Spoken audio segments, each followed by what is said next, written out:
Hey guys, Joe here. Thanks for joining me tonight. I'm here with a replay of a match against mono red goblins. Actually, it might be, I guess, red splashing green goblins, but the green is probably just for something like a Tarkus command, so it's basically mono red goblins. Looking at their opening hand, they've got a Mog Fanatic, Goblin Pile Driver, pretty amazing card against Merfolk. Devastating Summons is something that I actually hadn't seen before. It says, as an additional cost to cast Devastating Summons, sacrifice X lands. Put 2 XX red elemental creature tokens on the battlefield. So, pay 1 red mana, sacrifice, say, 2 lands. You get 2 2/2s. Interesting. If you sacrifice 4 lands, you get 2 4/4s. Strange card. Okay, moving on, we have Legion Loyalist, a great 1-drop for goblins. They're 1 land, Copperline Gorge. Goblin Grenade, very strong way to close out a game for the Goblins decks. It can just, it has sort of massive reach as a sorcery. Sacrifice a Goblin, deal 5 damage to the player or a creature. And a Foundry Seed Denizen, very tight on mana. On my side of the board, we've got 3 lands and lots of nice spells, so easy keep from me. Don't know about the opponent. Have to assume Goblins is pretty aggressive with keeping low land hands, and he did.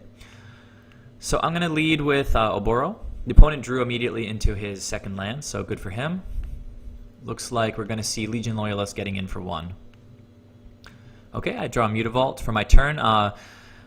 Since I had lands in hand, this Mutavault might not seem like such a great draw, but it's actually fantastic against Goblin Pile Driver. As a 2/2, Mutavault can block and kill a Goblin Pile Driver regardless of how big he gets. It's pretty much our only out to Goblin Pile Driver other than Dismember, I guess. So I'm going to Spreading Seas his Copperline Gorge, which would have been extra amazing if he hadn't drawn into that Stomping Grounds. But as it stands, it is going to slow him down. He'll only be able to put sort of 1 spell into play here, and he goes with the Goblin Pile Driver. Swings for 1 more with Loyalist and passes the turn back to me. Drew a Master of Waves. That's going to be excellent. Sort of an interesting counterpart to Goblin Pile Driver with protection from blue. Master of Waves has protection from red. I'm going to play out Merrow Reejerey here in the hopes of unloading more of my hand on subsequent turns. So the opponent drew another land, another Copperline Gorge. Here we see a Legion Loyalist.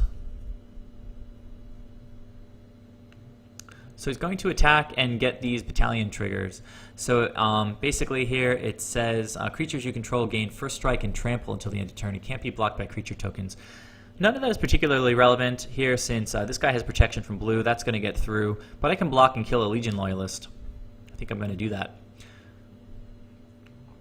Now the opponent here is going to follow up with a Mog Fanatic, which to me seems like it would have been a good idea to sacrifice right away to kill this Reejerey. I guess the opponent didn't see that line. He took 1 damage from blocking the Loyalist, and maybe the opponent doesn't know how much work Reejerey can do. But at this point, he's out of red mana, and I have the green flag to start going bananas. So I drew into another Merfolk, going to get me more tap and untap triggers. So I'm going to start by getting the next Reejerey onto the battlefield after playing an island. Okay, so I'm going to untap the Cavern of Souls. After that, I'm going to play a Silvergill, revealing the Cursecatcher, get 2 untap triggers. One of those will be the Mutavault, I think, or it doesn't matter at this point. So I'm going to untap 2 lands, reveal the Cursecatcher. I drew into a Wanderwine Hub. It would have been great if I had more gas there because I get to play 2 drops for free with double Reejerey triggers. At this point, I'm going to tap a land to play Cursecatcher and then untap Mutavault. Well, I guess... okay, so let me hang on a second. The best line here is Goblin Pile Driver is the only real threat on the opponent's board. Cursecatcher, if I played it before combat, wouldn't have contributed anything to combat. So the idea here is to swing with Reejerey. The opponent takes 3, and then on my second main, I can cast the Cursecatcher and I guess untap Oboro and Mutavault. Something like that. Sorry. No, it looks like I had the 2 lands untapped. So at this point I can untap Mutavault and the Reejerey. I think that's the idea. Yep. So there we go. I have all my blockers, including Mutavault, to take down this Goblin Pile Driver. So the opponent missed the opportunity to sacrifice the Mog Fanatic and take out the Reejerey, and in the end he paid pretty dearly for it. The opponent is going to play out this Foundry Denizen, and looks like maybe play out another Foundry Denizen or something. Alright, well, Could have gone with the Goblin Grenade.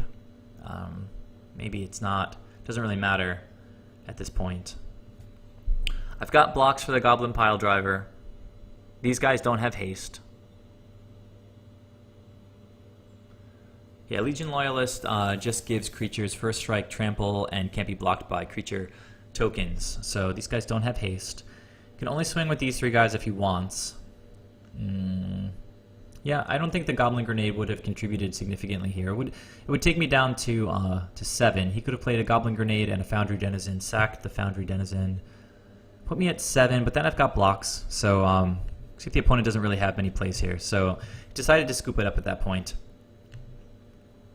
This is not an extremely competitive Goblins build, I don't think, but Merfolk typically does really poorly against Goblin decks. They're like as aggressive as Affinity, and because of that, we tend to do pretty poorly against it.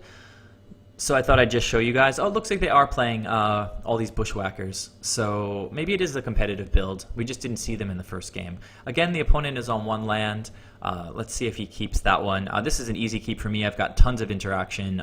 Some of my Tidebinder Mages. I think the only sideboard decisions I made here were bringing in 3 Tidebinders, and I took out 3 Cursecatchers just because I prefer having my higher value creatures. The little Cursecatchers don't really block very well in this kind of a matchup, and they don't attack for much either. Alright, so he did take a mulligan and unfortunately hits... Oh, look at this, Blood Moon. I wonder if he brought that in from the sideboard. He's going to have to go down to 5. Ugh, no lands again. I think I'm just going to fast forward through this second game. I think I remember how this went. So I tell the opponent to scry.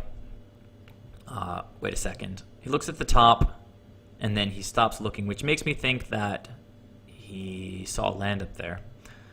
Alright, so I'm going to open with Cavern of Souls into AEther Vial, hoping that I draw a second blue source here. Okay, really strange. He chose to keep a Goblin Pile Driver on the top of his deck. I guess because it's great against blue, but he has no lands. So I'm a little bit sorry for this this opponent here. Didn't draw the blue source, but AEther Vial went up. He did hit a Stomping Ground finally, but he's lost so much tempo at this point. He's probably gonna, yeah, he's gonna play an attack with Goblin Guide. I'll reveal the top of my deck. I hit a Cavern of Souls. I'm gonna take 2 from the Goblin Guide. Yeah, I'm just going to fast forward through this. Cavern of Souls into Tidebinder Mage, lock down the Goblin Guide past the turn. Doesn't draw a land, plays a Forked Bolt, trying to kill the Tidebinder Mage, but I'm going to blow him out here with a Lord of Atlantis, making the Tidebinder Mage go up to 3. The opponent doesn't scoop at this point. I'm going to put a Silvergill, try to draw a card, put a second Mutavault onto the battlefield, play a Merrow Reejerey, and swing for 11 here. The opponent go from 18. Oh, Silvergill's new, so just 7. Going from 18 down to 11. Opponent untaps, doesn't draw land. And at this point, he has to scoop. So the first game was a little more interesting. We see the opponent does have, or did have, all of those Bushwhackers in the deck. That is the sort of competitive, contemporary version of Goblins. And it can go sort of extremely fast with all of the Bushwhackers giving everybody haste and +1. Unfortunately, they didn't really get rolling in the second game, and they did keep a 1-land hand in the first game. Anyhow, share any comments you might have. Let me know what you think about the matchup between Goblins and Merfolk.